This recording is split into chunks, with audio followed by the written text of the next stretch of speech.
This podcast is brought to you by ProLongevity, the award-winning 8-week program that can transform the lives of people with pre-diabetes, type 2 diabetes, and many other lifestyle-related illnesses. Founded by Graham Phillips, the pharmacist who gave up drugs. Hello, and welcome to the latest version of the ProLongevity Podcast. And I'm delighted to have with me today two ladies who have become good friends of mine, who I met quite early on in the journey, who are the fabulous ladies from the Fabulously Keto podcast, Jackie Fletcher and Louise Reynolds. Welcome, both of you. Thank you. Good to see you again, Graham. Good to see you both. Jackie, where are you? I am in Essex in England, just outside of Epping. So for anybody that knows motorways, it's where the M25 crosses the M11. And Louise, I think you're somewhere altogether more exotic.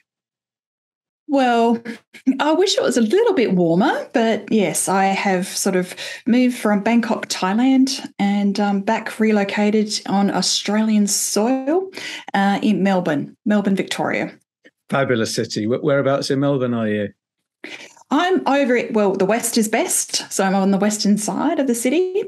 And so just very multicultural. So it's actually really lovely that I can just go and maybe go to the Asian grocers, or there's actually some, lovely European continental delis. So feels like I can walk to Hanoi and then I can just pop over to Rome. So maybe with a little bit of Athens on the side as well. Absolutely. You may not know this about me, but I'm a bit of a coffee fetishist. And of course, Melbourne's got the best coffee in the world. So yeah, dead jealous. I am loving it. And so my name is Louise and I am a coffee snob. So just wandering the city in the little laneways and stopping for a little sort of shot of espresso is actually really lovely. So great to have you both. And I kind of feel that you're old friends. I think I've done 3 podcasts with you guys. And today we've turned the tables a bit, Hunter turned game coacher or whatever you want to call it. And be a bit of a 3-way chat, but I'm going to make some attempt to interview you if that's possible. I thought it would be interesting to start with your own personal journeys, because everyone I've had on the podcast has had their own journey that's led them to where they are. So since you're in the frame, Louise, perhaps you'd start.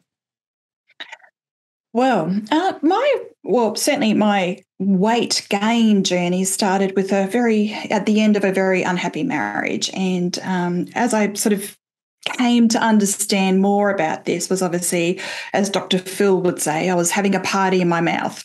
So I was just obviously eating my emotions. And, it was a particularly stressful time at the end of a marriage. I then was single parenting a child with special needs.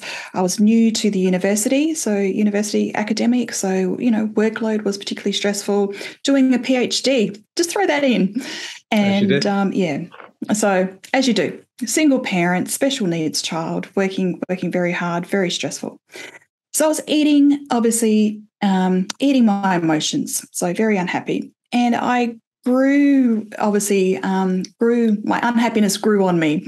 And I ended up being 134 kilos, which you're going to have to remind me is about 295 pounds. And I think we worked it out, Jackie, how many stone that was for. Was it 16 stone or something? Oh, it was a lot. And no, not 16. 20. I was 16 stone. You were 16. 20 so stone. At that time, here I am. I'm, obviously an educated woman, but obviously wasn't really caring for myself. And, a lot of things were, I should have known better, or I should be doing things better. So, I did all manner of things. I did all the weight loss that you could ever think of. I did the eat less, move more, hired a personal trainer. I did, meal replacement. I did the shakes and all those sorts of things. So calorie restrict, lose weight, but obviously put it back on. I had a student who came to me and said, amazingly, she'd lost some weight. And it's just like, well, what did you do? And she said she had some weight loss surgery. And I said, tell me more. What is this thing? So I went to the literature and I found obviously what the literature was for various, lap band, bypass and vertical sleeve. And so I ended up sort of interviewing in inverted commas, with the literature So all highlighted and marked up. And I said to them, tell me a bit more about this. What are the risks? What are your personal sort of concerns with this? And I ended up having a vertical sleeve gastrectomy. And that was in 2012. And that got me to a certain point. So by that time, I was 134 kilos, and that got me down to just in the 90 kilos. So yeah, it was considerable weight loss, but it wasn't. Maybe give a very basic explanation of what a sleeve gastrectomy is, because people hear about gastric bypasses and so on. I think it's useful for people to understand. Sure. So the lap band was the restriction, so that little band, but the vertical sleeve gastrectomy is when the surgeon actually gives you a permanent solution and it restricts your tummy size to the size of a banana. The reason I chose that option, just to sort of, give you the heads up, I tried everything. And I really wanted to know that I didn't want the lap band because it's inflatable. You can go back. I really wanted a permanent solution, which got me 40 kilos down. Then I had a motorcycle accident and I sustained some very critical injuries. And, obviously dealing then with chronic pain. So I was still a little bit overweight. Unbeknownst to me, my mum had already started low carb. She'd found the real meal revolution and she was already doing, had some weight loss. And she said, I think I've got a solution for your chronic pain. Oh, what's that? And she goes, low carb. Low carb? Do you mean like I can actually eat fat now? And so she sort of obviously introduced me, and that was at the end of 2015. And subsequent to that, then I've lost another 25 kilos. So in total, I've lost a total of 65 kilos. But the good thing is I've seen I really want to be very public about having weight loss surgery because I think I really want to remove the stigma that it's a tool for my total weight loss. But I've kept it off by using and staying low carb keto now since 2015. So a lot of people that have the surgeries tend to still maintain their same eating habits and regain, and which is really unfortunate that they didn't have the knowledge or insight or support to go, to choose a way of eating that sort of uses their surgery as a tool. And if you'd had your time again, would you still have the surgery, or do you think you could have fixed it just with the low carb? Ask the hard questions. And, it's what my mum said to me, and it's a really interesting, isn't it? It's a bit like, that movie Sliding Doors. If I had my time again. But interestingly, one of the meal replacement shakes that I did do, and I had great success with it, was low carb. So I think, for my journey, because I've seen it, it's not the be all and end all. It wasn't the panacea. It was a tool that got me to a point from which I have, really embraced it and support it well. And it's looked after me now since 2012. I'm coming up to my 10th anniversary, in feeling invigorated, a second life, So I think jury's still out on that one. You look fabulous today, so it's obviously all worked. And what do you do for work? Because you've got quite a high-powered career, haven't you? Well, high-powered career. I am a course chair or a course lead, like UK. I'm a course lead in paramedicine. So I was Australia's first female paramedic to get her PhD. So leading the the professionalisation of paramedicine. So course chair, big banana, I like to call myself. And what was the PhD theme? Yeah, in paramedicine. So I was describing like paramedic operations. So Fantastic. Jackie, it's your turn for scrutiny. Under the spotlight, Jackie. So my story is a bit more like yours, Graham, in that I was always fat. My granddad was nicknamed Cannon after the 70s detective because he was so big. That was his nickname. And my dad was big. And so I grew up with this feeling of I will be big too. And I don't know if I self-manifested it or whatever, it's genes, I don't know. But of course, I was always the one that was overweight. Now, of course, when I look back, I wasn't overweight. I was just a normal kid. But compared to all my friends who were all very skinny, I felt very fat. And that went on. And I think I went to my first Weight Watchers thing when I was about 12 or 13. So that's when I started dieting. And I tried all sorts of things through my teens, but I never could sustain it. I would do 3 weeks and then it's like, I give up. So nothing was ever sustainable for me. Then when I was later on in my teens, I had for many years, but I didn't know I had it, was a tumor on my ovary. When they took it out when I was just before my 18th birthday, they said it was the size of a UK soccer ball, football. And they took away the tumor and 1.5 ovaries and my appendix. So it all came out. But what I didn't know, which I've learned now, is that affects all your hormones. So then I just ballooned. And by the time I was 19, I was something like, I know what it was in kilos, although I think in stone, I was 90 kilos at the time. And so my weight has always been up and down, but always trending upwards. And even in my 20s, I was trying different diets. By the time I got to my 30s, I'd sort of given up. Diets don't work. What's the point? I can't do it. And so I didn't try very much, although I tried detoxes. It was always there in the back of my mind, thinking about, I need to lose some weight. I need to lose some weight. Once I got married, my weight steadily increased. And by the time, I'm trying to think back, but probably 2015, 16, oh no, even from 2009, I was about 15.5 stone. And then coming up to 2016, 17, my weight just went really high. So I went up to 16.5 stone. And I put that down to, we had a business that was very stressful at the time. I was often working nights. And so stress, lack of sleep, all that stuff going on. My weight just ballooned, and eating lots of bread, mainly bread and potatoes, and my weight went up to 16.5 stone.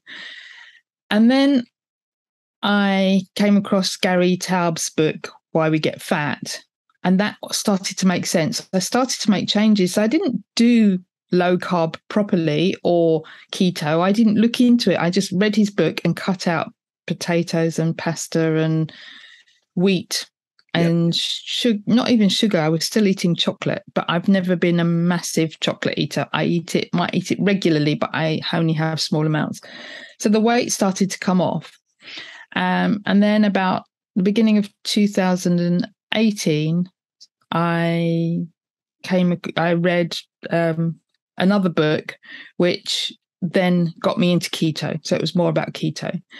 And I started making changes. And so in the 5 years that I've been low carb keto, I've reduced fluctuates 3.5 to 4 stone, around 20 to 25 kilos.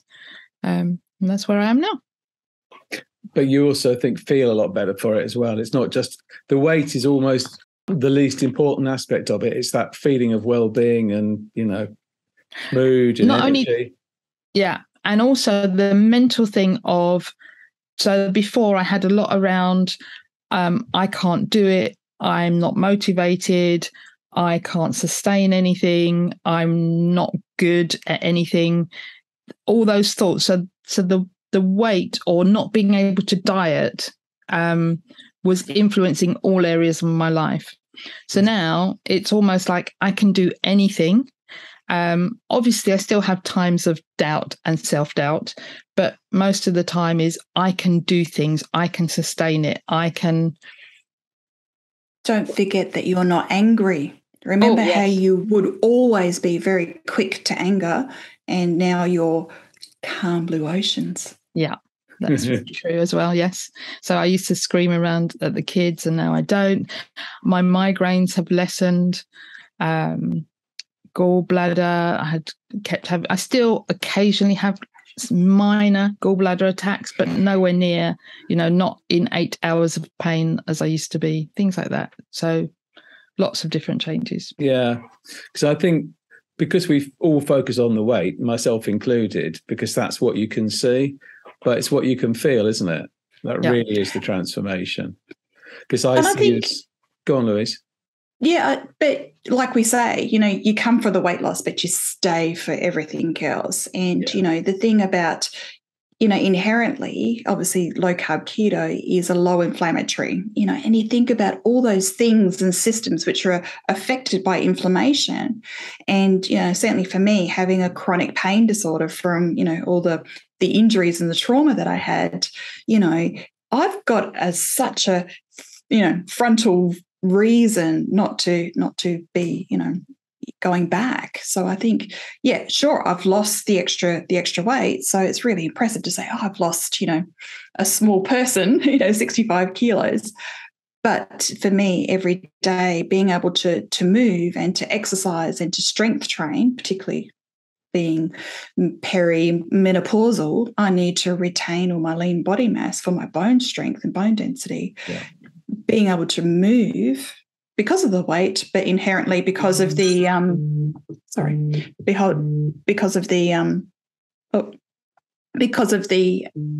lack of pain. Yeah. Sorry. So and I was going to say, if you look at me, I mean, you see me, Graham. We met personally. We've met. I'm still overweight. I am still overweight, but I feel so different now. Yeah. In my 50s, I feel better than I did in my teens. In my teens, I was really quite ill. Not that I knew what was going on, but I was really quite ill. And all through my 20s, 30s, 40s, I feel better now than I did at any point that I can remember in my life. And I can, move easily. I talk about often back in 2017, if I was to kneel down on the ground, I couldn't get up. Mm. And I would have to lean on furniture and heave myself up. Whereas now I can sit down and get up. And you told us about putting your hands on your head and sitting down and getting up. I could do that. It's not elegant. I can't squat down and sit, but I can get down onto my knees, onto my butt, back up and back up again without my hands. Predictor of your future longevity. Yeah. And it was amazing because I know after your interview, like Jackie and I were sort of, we were on Zoom and we were trying this out, and it wasn't pretty, but oh my gosh, it's hard. It's hard to sort of, coordinate everything. So, yeah. It is, because it's lower strength, it's upper body strength, it's coordination, it's everything. Yeah. Brilliant. Mm-hmm. So you two guys are not obvious bedfellows. What brought you together? Well, I think Jackie tells the story that I was actually on a podcast, Keto Woman. So Daisy Brackenhall was a good friend through some keto circles, and she had her Keto Woman podcast. And Jackie heard an episode, and where I was living and working in the UK, I was teaching at a local Essex university, and Jackie goes, "Oh, I might go and reach out to her." And as it was, I was in Australia. I think it was Christmas time, so I was back home. And so we got to catch up in downtown sunny Chelmsford. And, so that's how the relationship started. And how long ago was that? The beginning of 2019. 2019. Mm-hmm. Yeah. So, amazing. And it was really good. It was really good to have, I think, for me, so obviously, I was living and working there, but, like having a keto friend, just to have close by. And yeah, it was really, really good. And I think for Jackie, you were bouncing ideas off at the little cafe just off the high street. And you'd already done a lot of content development. You had done your YouTube.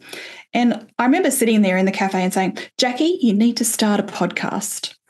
And it's just like, And I felt like I was going, Jackie, you need to get out there and you need to be spreading the message because you had all these ideas and you'd already created the content. And it's like, right, Jackie, the best thing you can do is start your own podcast. So, but you'd already thought of it anyway. So I had thought of it, but you pushed me. I was the firm hand pushing you along. Yeah. But actually, we became closer when you left Chelmsford, because when she was in Chelmsford, she was always off. I'm off to Amsterdam. I'm off to Poland. I'm off to Norway. She was always traveling all over Europe. Never home. And so I didn't see her much when she was in Chelmsford, but we got much closer when she actually left. So yeah, I call it I was having my developmentally delayed backpacking gap year abroad. Sounds like a plan. Yeah. So then then I was in Bangkok, Thailand, because my partner he's in the military, so he got posted to Bangkok. So I really, Jackie's been such a great friend, always on the end of a Zoom call, drying my eyes and telling me it'll be okay. It looks okay. Certainly looks okay. It's good. So tell us about the podcast then, Jackie, because how did that arise and how did the two of you end up working together on it? So what happened was I'd been thinking about doing a podcast for quite a while, but I'm a great thinker and not a great doer. But it was that imposter syndrome of, I don't think I can do this. And Daisy from the Keto Woman, I was thinking, can I do this? Can I encroach on her space and things like that? So anyway, I spoke to Louise and she said, oh, yes. And so I reached out to Daisy and she said, yes, go for it. So I was starting to do it and I'd started to do some interviews and I was working towards that. And then I would listen to another podcast and they were up to their 100th episode. Yeah. And it was two of them. And I said to Louise, thinking that she'll say no because she's a busy lady, I said, do you want to join me on the podcast? Because she'd been helping me in the background. She'd been helping me do things. So do you want to join me? And to my surprise, she said yes. So then we had to wait because she had a lot of marketing to do and all sorts of things. So the launch moved from something like May of 2020 to October 2000. October. Mm. Yeah, and I think I was a fairly early guest at that point, wasn't I? You were not. Your first one was 19. Yeah. And talking about 100, you're not far off 100 now, are you? Is it 80, high 80s now? We're releasing. So at the time of the recording now, we're releasing episode 99. So next week is 100. So what are you doing to celebrate another 100? We have a special guest. Excellent. Look forward to that. Really look forward to it. Well, we've actually got two special guests. We've got our 100th episode and we're coming up to our 2nd year anniversary. So, yeah, so I think, two milestones of, being able to, Jackie does, I have to give Jackie all the credit because I'm just the plucky comic relief sidekick. And so Jackie does all of the production, writes all the social media, does all that content creation. So, she's a very busy woman. You get the guests in, I just turn up and crack a few jokes and just, yeah. You're just a complete freeloader, in other words. I'm just the plucky sidekick. She's also the brains as well. Oh, Jackie, you give me too much credit. You do all the hard slog. That's for sure. But the conceptualization, the operationalization, the production, the content creation. I just was that firm hand in your back, that tick in your side. Everyone needs, yeah. I got the most, Debbie, my PA, and I always introduce her and say, behind every successful man is a totally astonished woman. Meet my totally astonished woman, So I completely get that. So, Jackie, when you're not podcasting, what's the rest of your life like these days? quite often still busy with trying to do stuff around the podcast. So it does take a long time. Plus I'm coaching as well. So getting all that stuff in place takes time. I do Taekwondo. So I am going for my black belt in November. So we'll see how that works. And I've recently, since last October, taken up open water swimming.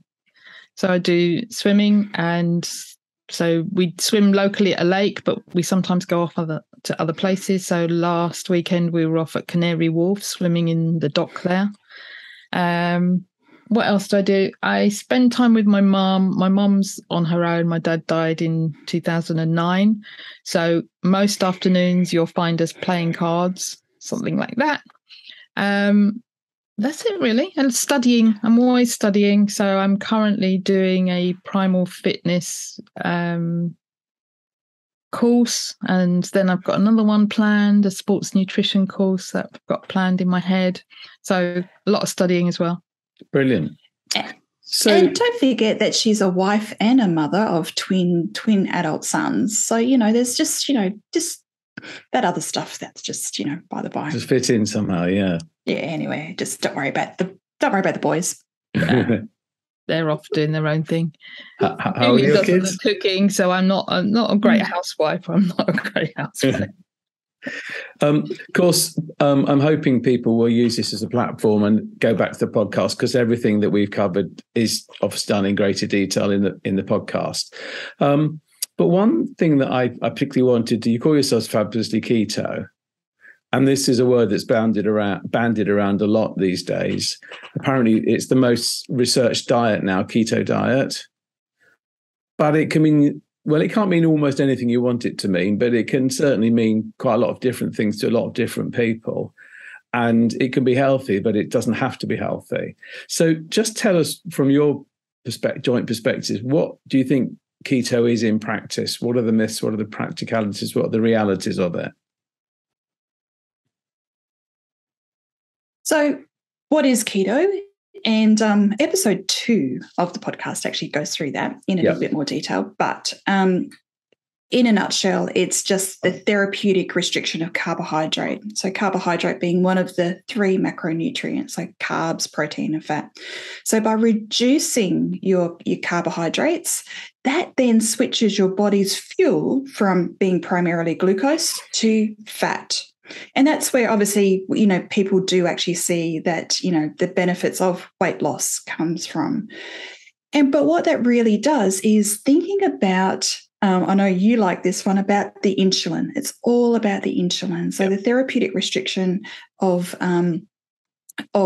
carbohydrate enables the insulin to be lowered so your fat can be used as the primary fuel. So what is the practicalities? What does that look like? Like Jackie said, when she first started, she cut out the pastas, the grains, the wheat, the sugars. So it's anything that is sugar or can be your body sees as sugar is obviously restricted. What that restriction is, whether you're low carb or you're keto. So keto is obviously, typically less than 20 grams of carbohydrate. So, but that's still, as you said, good and bad, but it's, the lower carb people will be, maybe 50, 75, 100. So it's a sliding scale. So whether you're low carb or keto, what that means for daily, that means that you're not eating the breads, the pastas, the rice, the grains, the flours, the starches. So because what we want you to do is lower your insulin, access your fat for fuel. On your plate, you're going to be preferentially prioritizing fatty proteins, the non-starchy, leafy green vegetables, and that can also mean, cauliflower, but not potato, not your Swedes, your turnips and those sorts of things. So anything that's higher carb stays off the plate. But, a nice, maybe juicy steak or pork belly is one of my favorites, lamb chop. Love a good lamb chop, some leafy greens drizzled with a bit of butter, and then you're on your way. So Jackie, I know we talked about the myths, and some of those myths you can talk to. Well, I think one of the big ones is that, particularly in the medical profession, if somebody doesn't know about ketosis, they confuse it with ketoacidosis, which is a state that will affect mostly type 1 diabetics or insulin dependent type 2 diabetics. So it's a state where the ketones get too high. But if somebody is not on insulin, there is no reason, and their body is making ketones and insulin, there is no reason why those ketones should go as high, because they sort of regulate each other. So the insulin regulates the ketones. So that's a big one, because people get fearful about it, and there's really nothing to be afraid of. If you're not, even if you are type 1 diabetic, you can still do keto. So there's plenty of people out there that are type 1 diabetics that are doing keto, and there's doctors that we know, Dr. Ian Lake, and we've interviewed Hannah Boetis. And these are type 1 diabetics who are actually using a low carbohydrate ketogenic diet to manage their insulin as well, so to keep that low. And the other one is, which I think you alluded to before, Graham, is that there is a good way of being in ketosis and there's not a good way of being in ketosis. And I think both Louise and I advocate real food. It's about real food and not eating to your macros. So you could eat things out of a packet, lots of processed foods, and you could still be keto. You could go to McDonald's every day and have the burger patties. But for me, I would rather make my own patties and have real meat that I know what the meat is in it. And so I think, and who knows what else is in those burger patties? I don't know. So if I was desperate and out and starving, which is highly unlikely, then, I might be tempted to have a burger patty from McDonald's, but, that it doesn't sit well with me. So there's ways of doing it. There's a lot of people they'll show me their keto foods. Look at this. And it's, but what's in it? And all those, it's still processed foods. So I personally stay away from processed foods. And then the other one is about exogenous ketones. So thinking that you can lose weight by just taking some exogenous, meaning you drink it or eat it, the ketones from outside your body, and it will have the same effect. But the actual miracle that is happening, it's not a miracle because it's our body and that's what it does, is that our body is changing the state of what it's burning, the substrate of what it's burning, so what it's tapping into.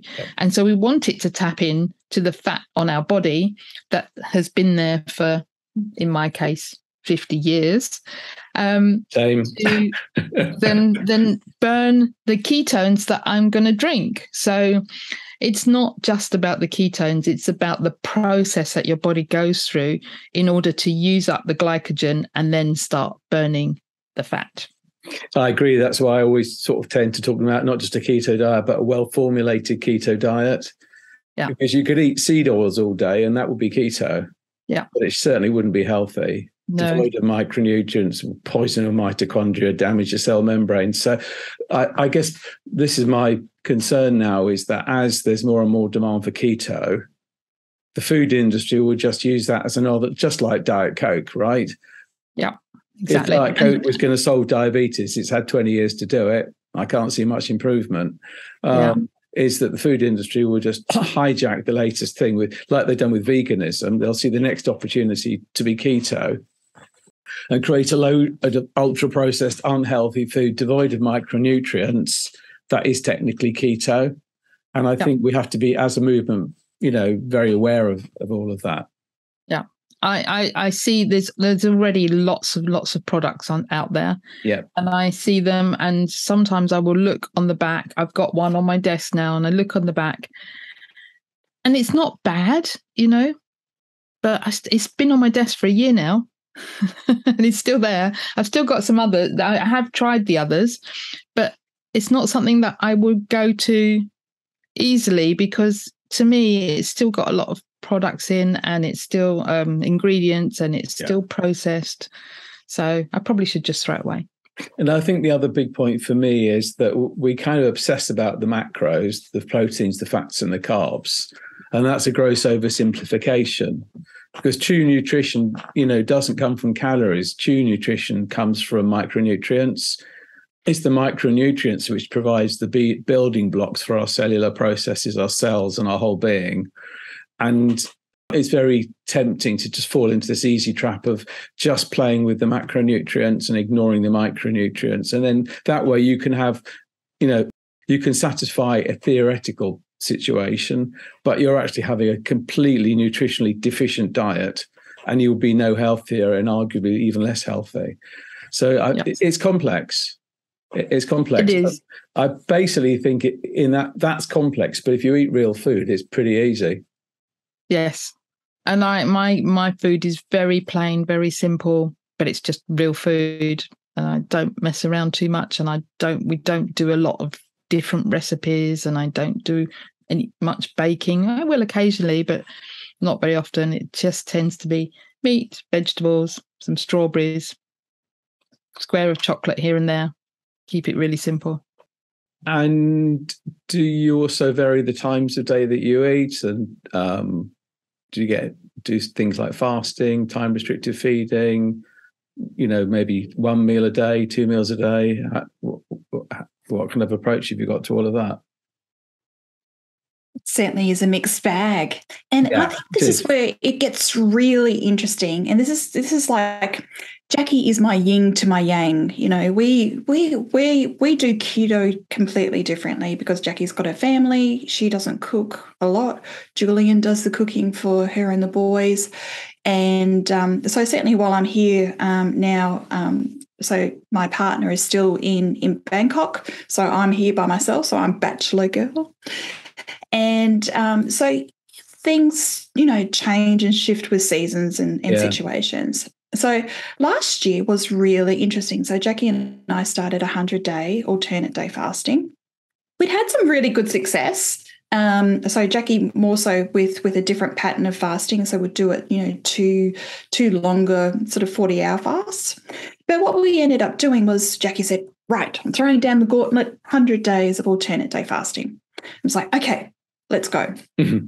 So I loved it. It was so good. I didn't have to cook for one day, and I could really feast and fast in this pattern went on.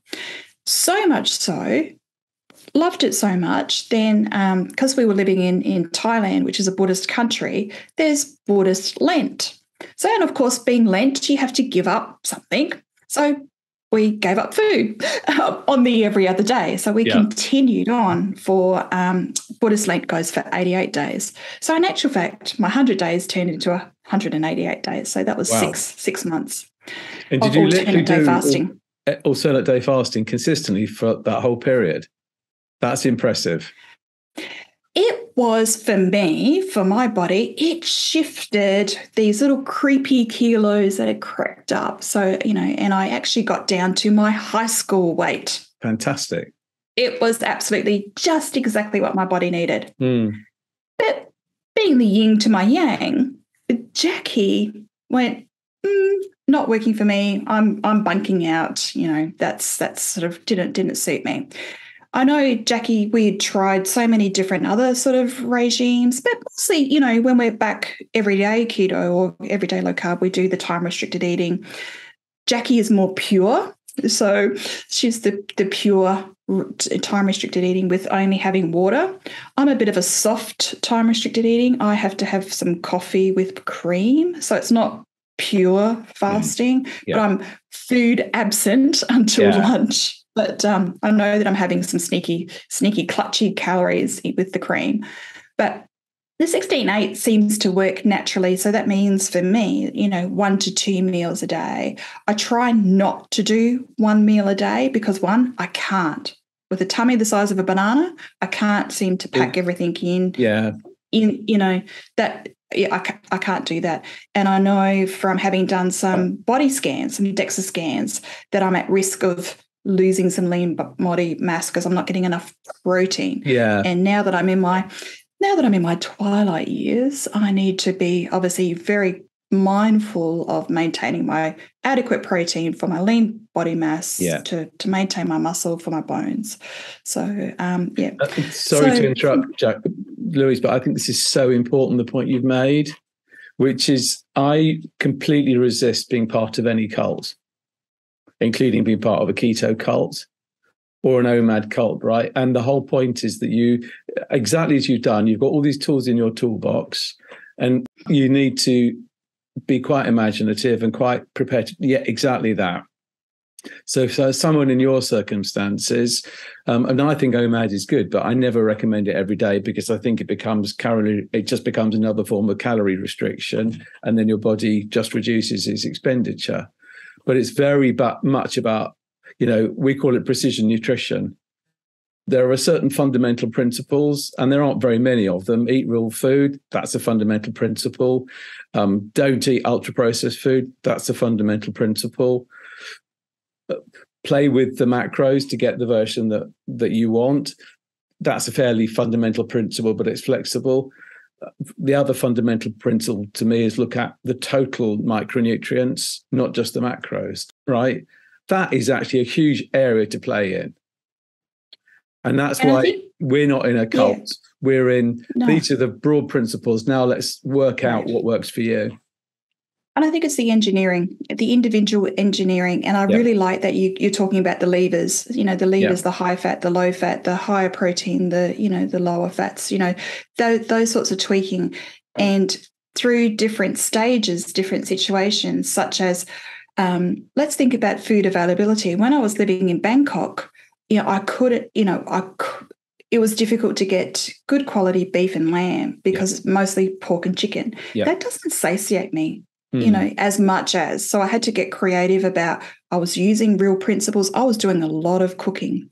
And if you've been to Bangkok, you know how delicious that street food is, and it's cheap and it's tasty, but it's cooked in seed oils. And if I'd eaten too much, I'd go, oh, ow, that the achy inflammation that comes from over-consuming that comes back. So we cooked. So Andrew and I, we'd bake, we would cook, or I would cook, certainly a protein. And on occasion, when we could access good steak or beef or lamb, which is mostly imported from Australia, at a cost. But, we said, look, we're going to eat real food, good quality, and that obviously came at a cost. Yeah. So alternate day fasting works really well for you, Louise, but one meal a day doesn't, right? But I was eating two. I had quite a narrow window, but I ate 2 meals. Yeah. So that's right for you. And Jackie, what's your version then? Because you didn't get on with the alternate day fasting. No, I was really miserable. And I did it for about 9 weeks, and I think the more important thing, Louise, is I didn't feel very well. I didn't feel good. And so I stopped. And my general day-to-day is usually around 17 hours fasting. So I will tend to finish eating by 7:30 in the evening, and then I'll go through to lunchtime, which could be 1 to whatever time it is. I'm not hard and fast about that. So if at 11 o'clock I feel really, really hungry, I might go make myself some scrambled eggs. But for the most part, I would say most days I'm 17 hours. When I go open water swimming on the weekend, we have breakfast. So I'll eat earlier, but then I probably won't have lunch, and I'll go through till supper time, or I might have what I call like an antipasto plate mid-afternoon, which will be some salamis and cheeses and things just to get me through to supper. I haven't fasted very much any longer fasts for quite a few months, maybe since the end of last year. But we've just done an episode, which is coming out this week, on levers. And we were talking about, because I put on some weight while I was on holiday, and I've gone over I have a a 7 pound leeway that I allow myself to be in, and I'd gone over it and I haven't been able to get back. So it's like, what am I going to change to get back to where I was? And I know it's not all about the weight, but what I don't want to do is to creep back, creeping upwards. Yeah. So I am currently 62 hours into a long fast. Oh, well done you. Yeah. So I'm going to see how it goes. I definitely want to get to this afternoon, but might go further. So we'll see how it goes. And then what I might consider bringing back is the 2 40-hour fasts a week, or maybe 2 40 hours and a protein sparing modified fast day. I'm just playing around with things. I tend to play with things. But one of the things we mentioned in last week's podcast is about being consistent. And we're together on this one, is I am not consistently consistent. I'm very inconsistent. So I'll do something and then I'll stop and then I'll do something else. So I flit around. Mind you, that's not a bad thing. If a combination of different approaches works for you, I'm all in favour of it.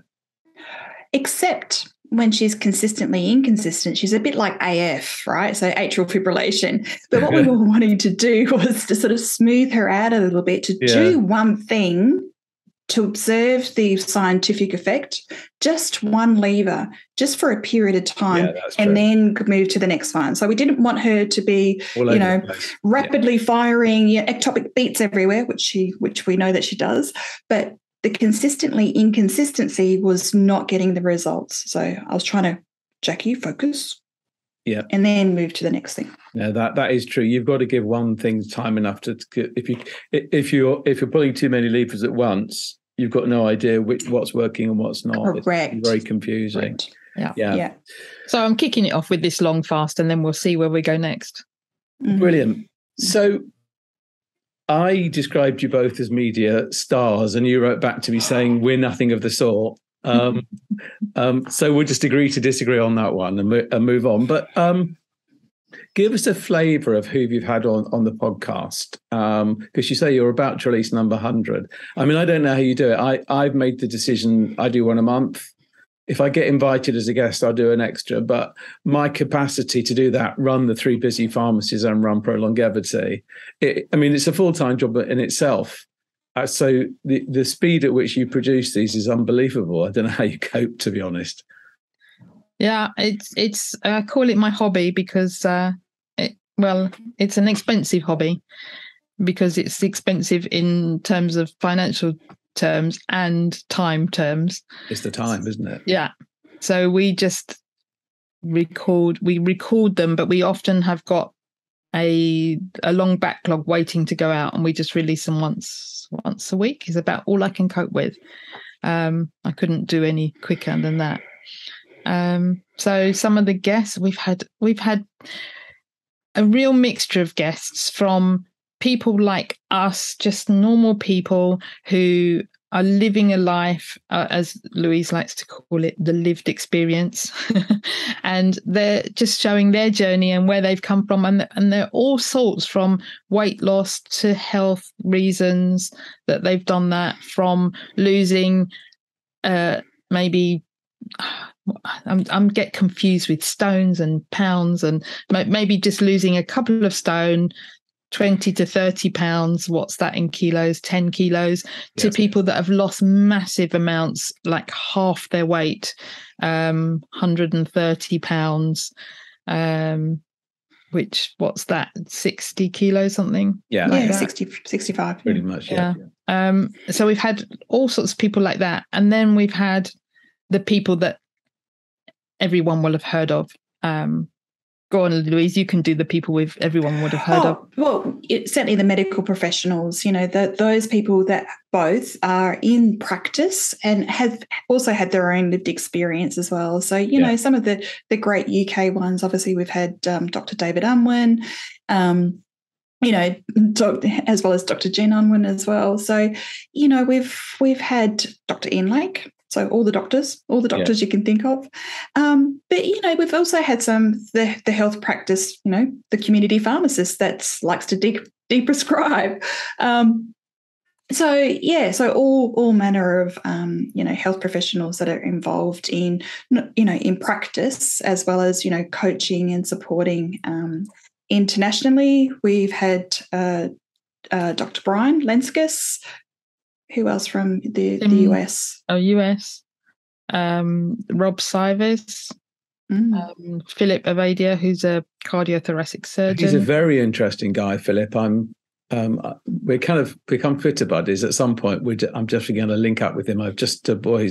For people who'd be interested, he's a low carb cardiologist, and his book is Keep Off My Operating Table. Yeah. In other words, he's trying to prevent people needing an interventional cardiologist rather than encouraging people to have more interventions.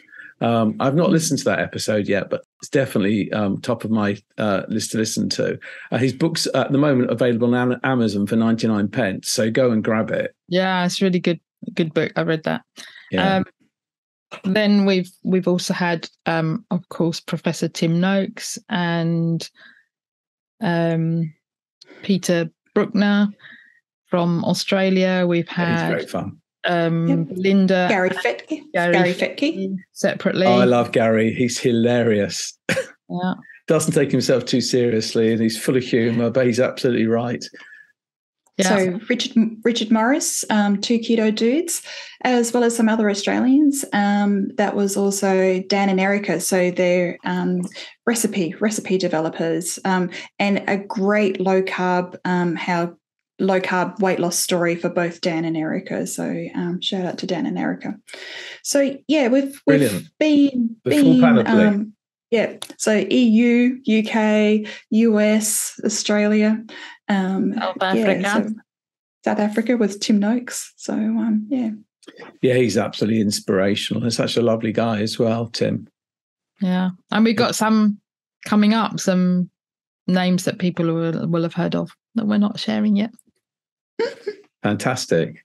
So how do you see things going forward? What do you see as the future? Do you have plans to do different stuff, more of the same? Where would you like to end up? Well, I've said to Jackie that our strategic vision, our mission, vision and values, our strategic plan is really, we're obviously here to inspire others. We're paying it forward, and we're doing this obviously through the sharing of the lived experiences and obviously, those in practice as well. Yeah. But really, this is about how we can actually help people, and we're helping people through educating through obviously informing them that there's a different way, there's a different approach that we can, help shape people's metabolic health.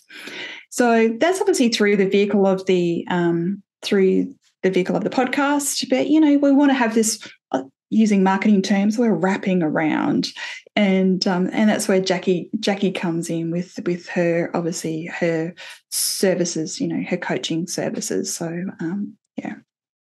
Sorry to speak for you, Jackie. No, carry on. I think in terms of podcast, we're continuing. We're coming up to our 100th episode. We're coming up to our second anniversary. So I think we'd like to see it through to at least our third anniversary, Louise. Eh?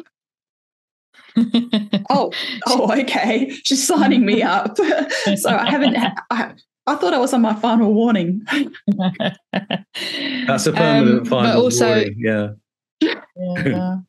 So one of the things that I'm just starting to do is some metabolic health testing, and so expanding what I do around coaching and being able to offer people more choices or get to know their body more intimately, to know where they are on that scale of metabolic disease. Are they lining themselves up for something in the future, or what do they want to do now, and maybe they want to make some changes now. And also around getting fitter. So for myself, I do quite a lot more, much more than I ever did, but it's about getting fitter and getting fit for life and fit for living, because I want to get older, but I also want to be able to do things. I want to be able to travel. I want to be able to put the suitcase in the overhead locker.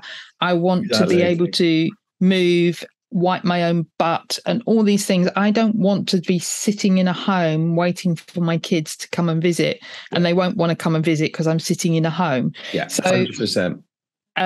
So for me, it's about being fit for life and fit for living. And so helping people do that, but also myself. So I'm on a journey of fitness now and creating a fitter life for myself and for my clients. And I am about to release a journal, which is coming out on Amazon sometime in the next couple of months, called the Fabulously Keto Diet and Lifestyle Journal. Fantastic. So I think it's about walking, not only walking the walk, we're talking the talk, but walking the walk. And, absolutely.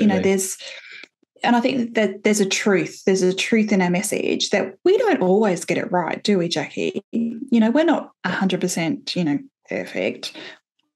Maybe more so me, but Jackie will share that she goes off track, and she goes off track on holidays. And why shouldn't you? You need to embrace life.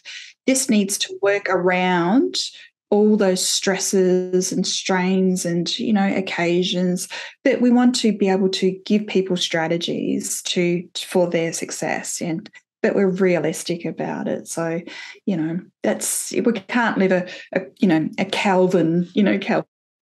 Calvinistic sort of notions of abstinence the whole way. Yeah. And we should be repenting for our sins. Come on, be real. Jackie went on holiday, had a great time, and that's the thing that we need to be able to flex. Absolutely. And accommodate. But then pay it back when you get home. Absolutely. 100%. Absolutely. Yeah.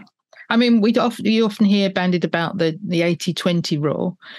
I'm probably more 90 to 95%. But when I go off track, one, it's a set period of time. And two, I have the date in the diary when I'm going to get back on plan. And I don't go massively off. I will eat lots of things that I don't normally, but I still keep up my intermittent fasting periods. I don't have breakfast, or I might only have breakfast once or twice. There's still other things in place that still limit that excess. Yeah. No, I think that's right. And I find now, but it's informed. Yeah, 100%. It's informed. And we've just come back from Spain. Yeah, we ate more than we generally do, and we had some carbs, as we generally don't. Not huge amounts, and we didn't eat 5 meals a day with 10 snacks in between. And now I'm back, and I'm back on it. And it's you can pay it back. So the risk is that you just drift, and it's stopping that drift, and then you end up back where you started. And it's that balance thing, isn't it? That was my caveat, is that you have to know yourself and know that you can get back to it. Because if you are a food addict, or you have a real problem like Louise sometimes does, then she's the abstainer and I'm the moderator, then you can't do that. Yeah. So you have to know yourself to know, absolutely, I can do that or I can't do that. But I know myself, and I know that I can go away. And in Spain, I will always have a paella. I might even have 2 in the time that I'm there. But I do know that the day after I get back is when I'm back on plan. Yeah. And the one thing that you said that I think is so important, and you put it so well, Jackie, is this is about being fit for life. And, it's not about really anything else. And that is so fundamental. And I think, sorry, Louise, go on. No. I mean, I just want to sort of reinforce that Jackie's my yin to my yang, and that's where knowing yourself, and that's exactly 2 things. That she's the moderator, I'm the abstainer, so I know that I need the accountability to be able to build in those limits and put those hard stops of things such as coming back from holiday. But I think where you're alluding to being fit for life is about what's your vision. Go back to your why. What is the why? So Jackie used to say she wanted to live to 107 so she could, be the grandmother. Yeah. But a very fit and active grandmother running after her boys, grandchildren. So it gets back to that motivation, that goal, that purpose, and that needs to be everything supporting that. Knowing yourself, where your limits are, where your accountability is, where your stops are, and and definitely find your tribe. I think that's the thing. You got to surround yourself with your tribe. So you're not doing this solo. Brilliant. I think. Go on. Sorry, Jackie. I was going to say that where we are in our life, so where we are, we're all of a similar age, give or take 10 years. People don't often think ahead to what their life will be like in 20 or 30 years' time. And you tend to think that you're going to carry on as you are and be able to do all the things that you can do now in that later in life. Yeah. And we forget that if you do not look after your body now, you won't be able to do the things then that you can do now. So you really have to start setting up things for your life now, because you look around at the older people in their 70s and 80s, more 80s and 90s, and they do not have a great quality of life. Yep. And I don't know about you, Graham, because you probably see it more than us in a pharmacy setting, but it seems like we're getting sicker sooner. Everybody's getting sicker sooner. Yeah. There's overwhelming evidence of that. And we're also dying younger now as well. Yeah. So that quality of life is deteriorating much quicker now, much earlier. So I know people in their 30s and 40s that have diabetes. That was unheard of 40 years ago. Yep. It would have been your 60s and 70s you got diabetes. That might have been normal, but now normal. We're seeing diabetes now in kids, for God's sake. Yeah. Yeah. So I think you really have to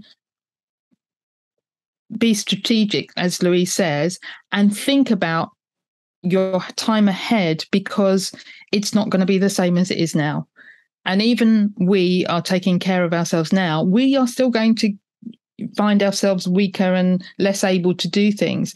But that's the time when you should be living, not because hopefully you won't be working at that time and you should be able to do things. But if not doing things is sitting at home on your own, waiting for someone to visit, that's not a life. Not a life. I completely agree. Yeah. No, I spend a lot of time thinking about that. And there's as you probably know, I'm a big fan of Peter Attia, not everything, but he's got this fantastic YouTube about reverse engineering, wanting to live to 100. So he works out, if I want to be fit and functional at 100, where do I need to be at each decade? And where should I be now? What do I need to do? And you might not follow it absolutely, but the principles are great. So listen, guys, this has been fantastic. I've really enjoyed sort of turning the tables. Is there anything that we haven't discussed that you'd like to raise? No, I think we've done a good overview of everything. Louise? No, we've done everything. Yeah, I'm sure that we could, me, I can talk underwater. Yeah, same. Yeah. Brilliant. Well, obviously, good luck with the podcast number 99 and 100. Thank you. And we will link, obviously, to the podcasts and to your socials. Is there anything else that we should cover? Oh, I think we just need another invitation back, Graham. So because, there's a very long list, because I know for me, I'd love to know menopause. This is horrible. Yeah. How can we link certainly female hormones and diet? That would be my top number one. Please invite me back and we can have a talk about that. Sure. Love to. All right. Listen, great to see you both. As I say, I almost feel like we're old friends by this stage.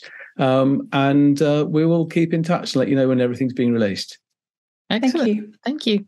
Thank you for having us. Pleasure. Absolutely. I've loved it. If you enjoyed the podcast and want to find out more, join our Wellness and ProLongevity Facebook group. Don't forget to subscribe and follow so you never miss an episode, and maybe share to friends and family who might benefit.